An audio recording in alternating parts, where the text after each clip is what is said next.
The Magic the Gathering Spider-Man situation is crazy. Somehow Wizards managed to fuck up this release. So many people were hyped and then found out we got 50 different Spider-Mans that will never see play out of sealed. Except maybe the Endstone, that's probably the only card that's worth something from the set. And that's also the reason why I'm not gonna open any boxes for this set anymore, except like play boosters for having a sealed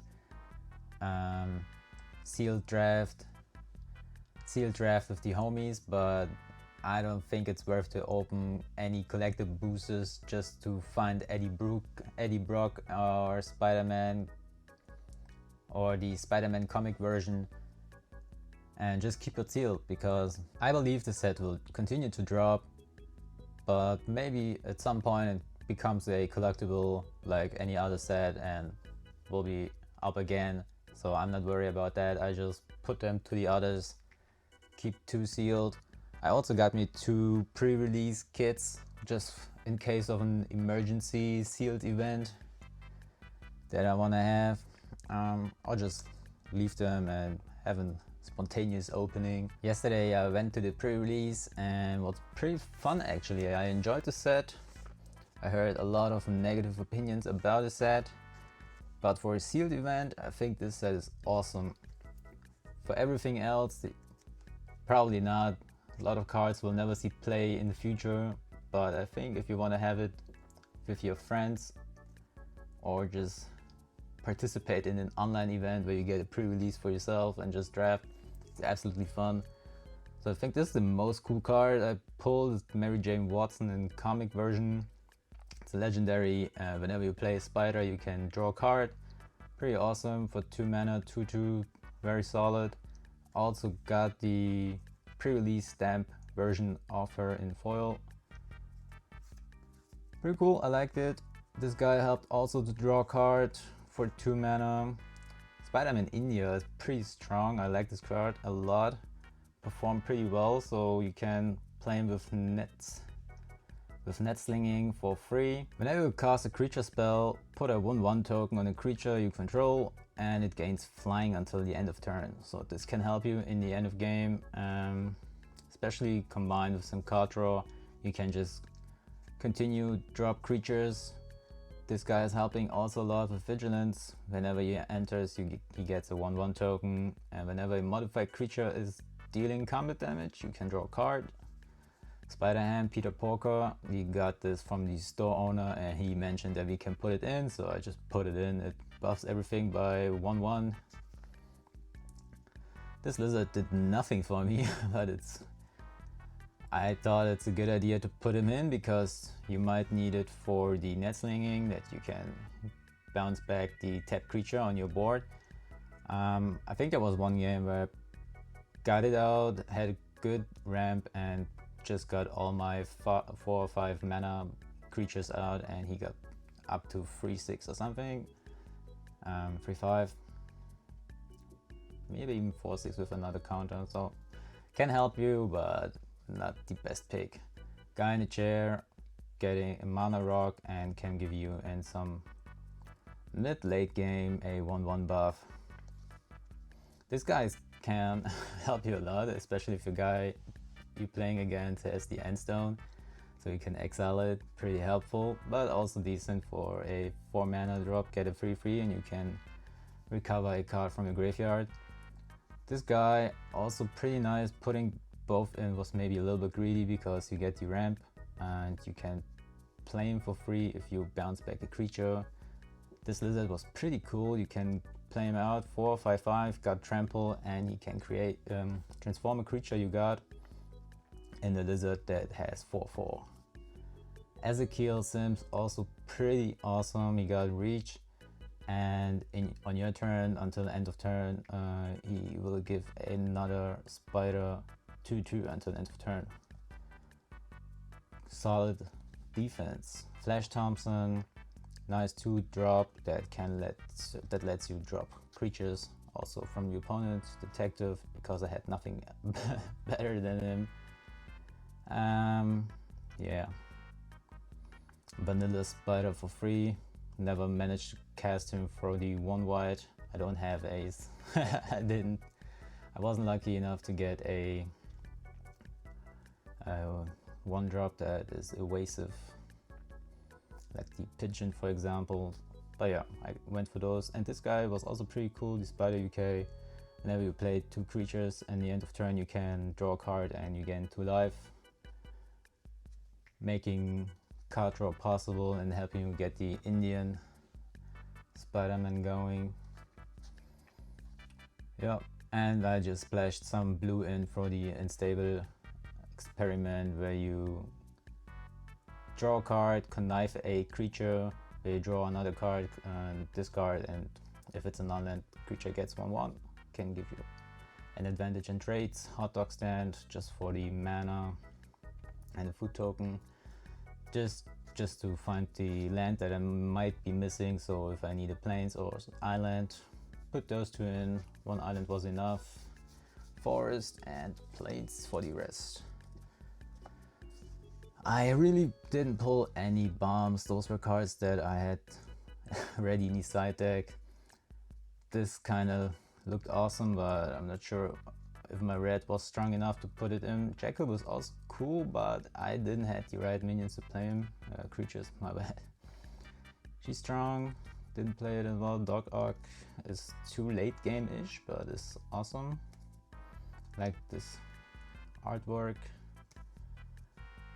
This guy is also pretty strong. For free, flying Death Touch, and you can cycle some cards and get your mayhem going. Yeah, healer end cards are awesome. Some tokens. Lizard, this card wasn't worth in my opinion. Those were my red picks. Not too much, but we got J. Jonah Jameson. Whenever a creature is entering the battlefield, you can give menace to 1, if I translate it correct. And whenever a creature with menace is under your control attacking, you get a treasure token. So that would be a nice ramp. And I was thinking about red, black. Also Tombstone is an awesome draw, strong, uncommon. Whenever he enters the battlefield, you can get a villain from graveyard to your hand, and villains are 1 less cost.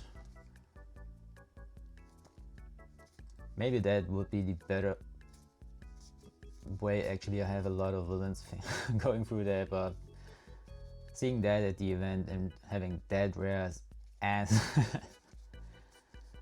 yeah, maybe red and black was the way. I have here some red cards as well, but didn't feel so awesome.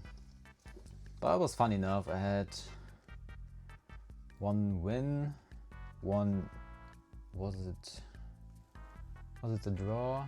Was lose? Win, lose actually. But it was fun anyway. It was super close, and if we had more time, I would have won the other game for sure. So those were cards that I pulled from the other packs that we received from the event. There was one card that was awesome, Prowler. I think if I've seen this card, I would gone villain immediately, because he got menace. Whenever another villain is entering the battlefield under your control, connive him, and that's scary, having the menace guy with a 1/1 engine. But also there were a lot of removals in the set that maybe would have crossed your plans. So in my opinion, the sealed event was awesome. It was fun to play, even if I didn't go ham. It was still fun, deck building, pulling the cards, seeing what the others pulled. My homie pulled a Endstone, the other one pulled the Amazing Spider-Man with the 5 colors and foil with the pre-release stamp. So yeah, good for them. So we will keep those. I bought those for 360. I think it was in February, March, something like that. Took a while till they arrived. They went up to 600 or something, and I've seen those now for location Germany, English language is 450. We'll see what the price will be of those. I'm actually not too worried. I think it's something like Assassin's Creed having small set size and not too many cards. I think Assassin's Creed has some more cards than this set that is seeing also Commander play, and otherwise, maybe I'm wrong, I don't know all the formats, but to me, I'm not decades into Magic. It feels like Assassin's Creed being that small set, but having that for a sealed event is fun as fuck.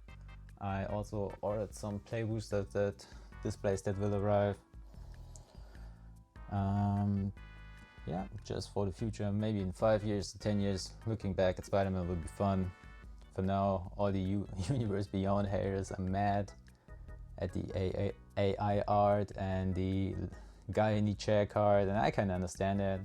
People playing this card game for decades and it changed a lot. I mean, if you compare this box to I don't even want to say the wrong set. It was 20 years ago. That was awesome. Yeah, I can understand those people, but for me as a relatively new player, it's kind of fun to have those events and just checking out the cards. I'm also not in the sentiment that you need to have all cards, all products, all the stuff. If you miss out on them, I will go for some singles for sure in this set, because I'm not opening any collector boxes, for example, and you're kind of saving the hundreds that you lose through the box opening and getting not the cards that you want. If you can sell those and buy others, that's awesome. Sometimes you are not selling those immediately, and yeah, also Avatar is coming, OPO 13 is coming, so I'm also looking at other stuff and just don't want to have so much product of every line that I'm ending up just not needing. It's just lying around, and it's awesome to have this stuff, and I'm not going to throw it away. I'm storaging every card that I pull and have, but it's getting so much that I think it's unnecessary to stock up more stuff of that, for now at least. Of course there will be other openings that I will enjoy opening, but just opening the 400 euro box feels just like CS2 case openings right now. So I just keep those closed for now, and when there's another set or the need of any cards that I want to pull, like chase cards or something like that, having the 0.001% chance of a serialized card or something like that, that's awesome. I don't see any sick pulls except like for the comic versions. Of course, those are cool. Eddie Brock or something, or Broke, my bad. But I would still rather wait 2 weeks and get those cards and foil booster pack fresh in a top loader sent to me for, I don't know, 100, 200, and opening the box, ending up cards that I don't need or want. And yeah, let me know if you have ordered these. What do you think about those? Are you just a scalper that try to buy these and flip these, or you believe that these here will be a lot of value in 20 years? I have no idea where Spider-Man or Disney or Wizards will be. That was a crazy year for Wizards for sure, absolutely. But just the reminder of Disney, I think it's total fuck up that they didn't get the license for MTG Arena. I don't play it a lot, but many people got frustrated from that, and that just only helped to get the negative vibe more out, I think, before even the set arrived, because I've not seen any positive sentiment against this set, I think. Don't buy, don't play, it's crap, it's trash, we wasted money. That's what I saw, at least. I think it's definitely understandable, but not sure why they want to push so hard on that sentiment, but also pedaling back on other stuff. But I guess that's just the Magic community. I'm still just going to the pre-releases, crack some packs. If I see some sick release cards that I want to pull or buy, and I don't think it's a total fuck up to open the box, maybe like Final Fantasy. If you don't get any great pulls, it just feels kind of weird. So yeah, for now that's it for Spider-Man. Maybe we'll see more. Not sure how much commander action there will be with Spider-Man. Yeah, so let's put a timestamp on this one and see how this set will be in 10 or 20 years. Thanks for watching, and let me know what you think about Spider-Man and how your pre-release went. Peace!